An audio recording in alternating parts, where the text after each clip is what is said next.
It happened so fast that no one could breathe a word. One moment, the science lab was filled with the usual nattering of restless teenagers. The next, a towering Year 13 student named Ethan Davies had his hand wrapped tightly around Miss Lucy Harrison's throat, slamming her against the wall. The glass beakers rattled. Gas hissed from an open burner. Everyone froze except for Miss Harrison. Her eyes didn't show fear. They didn't beg for help. They locked on his, sharp and unshaken as if she'd stared down danger before, the kind that makes this look like, hey, child's play. And in the next 5 seconds, something happened that would end Ethan's future, turn Kingswood Academy upside down, and make everyone in that room rethink who Miss Harrison really was. The teacher they misjudged, Miss Lucy Harrison, was only in her second year of teaching chemistry at Kingswood Academy. She was in her early 30s, calm, polite, and never raised her voice, the kind of teacher students thought they could too take for a ride. Her wardrobe was plain, her hair always tied neatly back, and she carried herself quietly. Most students liked her, but some, like Ethan Davies, saw her as an easy target. Ethan was the school's star pupil athlete, popular with his friends, untouchable in the eyes of most teachers because his father was a wealthy donor to the school. He had a history of pushing boundaries, taking the Mickey baton out of weaker students and intimidating anyone who tried to stand in his way. Lucy had noticed him picking on quieter students in her class. But every time she addressed it, Ethan would smirk, apologize insincerely, and walk away. But that Thursday afternoon, something changed. The lab was noisy with students mixing solutions for an experiment.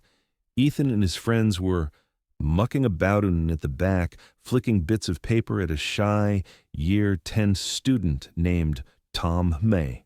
Lucy approached them calmly and told them to focus on the work. Ethan muttered something under his breath, and when she asked him to repeat it, he stood up, chest puffed out. "You don't tell me what to do," he said, stepping closer. A couple of his friends sniggered. Lucy held her ground. "That's enough, Ethan. Sit down." Maybe it was the tone in her voice, firm but controlled, that set him off. Maybe he was embarrassed in front of his mates. Whatever the reason, he suddenly grabbed her by the throat with one hand and shoved her against the wall. Gas burners hissed nearby and a few students screamed, but Lucy's eyes didn't widen. Her breathing slowed. Something inside her switched, something she had kept hidden for years. She shifted her weight, grabbed his wrist with lightning speed, twisted it behind his back, and pushed him down onto the lab counter in one seamless move. His knees buckled under the pressure. The sound of his gasp filled the room. Everyone was frozen. This wasn't just self-defense. This was precision, the kind of move you see in military training videos. Ethan was pinned, unable to move, his face red from both anger and pain. "Let go," she said, her voice low but steady. He struggled, but she tightened her grip, forcing him to stay down until he stopped resisting. Only then did she release him, stepping back as if nothing had happened. "Ethan," she said quietly, "we're going to the headmaster's office now." The room was dead silent. Even the students who had been laughing moments earlier stared at her with wide eyes. Nobody had ever seen her like that, and nobody knew why she could do what she just did, except for Lucy herself. It was the past she tried to forget. Word spread through the school in minutes. Some students recorded part of the incident on their phones, though none caught the full takedown. By the time Lucy reached the headmaster's gymnasium office with Ethan, the deputy head was already there looking alarmed. Ethan's father, Mr. Davies, arrived within the hour, furious. He accused Lucy of assault, demanded she be sacked, and threatened to sue the school. Lucy stood quietly, letting him speak, but the headmaster asked for her side. "I acted in self-defense," she said calmly. "Ethan initiated physical contact by grabbing my throat and pushing me against the wall. I restrained him using a non-lethal control technique until the threat was over." Her choice of words caught the headmaster's attention. A control technique. Lucy hesitated for a moment. She had spent years keeping that part of her life buried, but now it seemed there was no choice.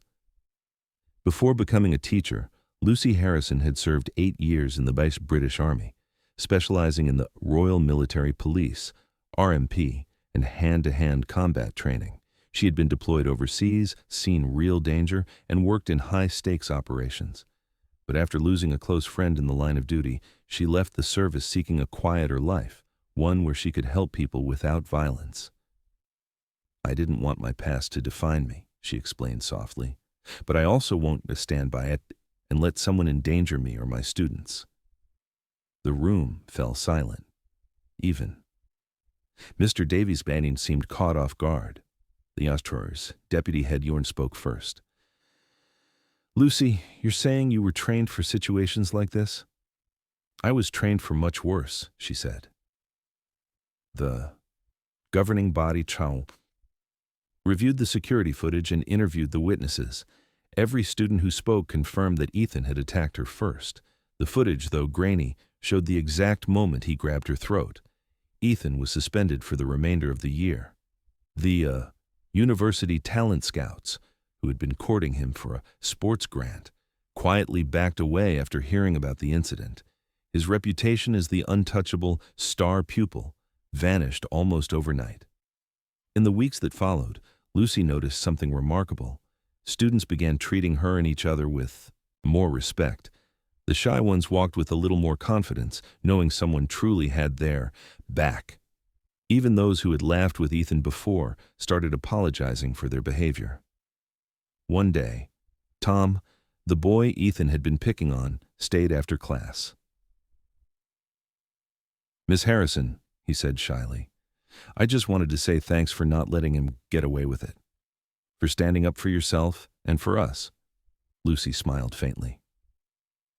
"Tom, you never need to thank someone for doing what's right, but you should promise me one thing." "What's that?" "That if you ever see someone in trouble, you don't stay quiet. You step in, even if it's scary." He nodded, eyes determined. And as Lucy watched him walk out, she knew that maybe her military past wasn't something to hide. Maybe it was the very thing that could change lives, one act of courage at a time.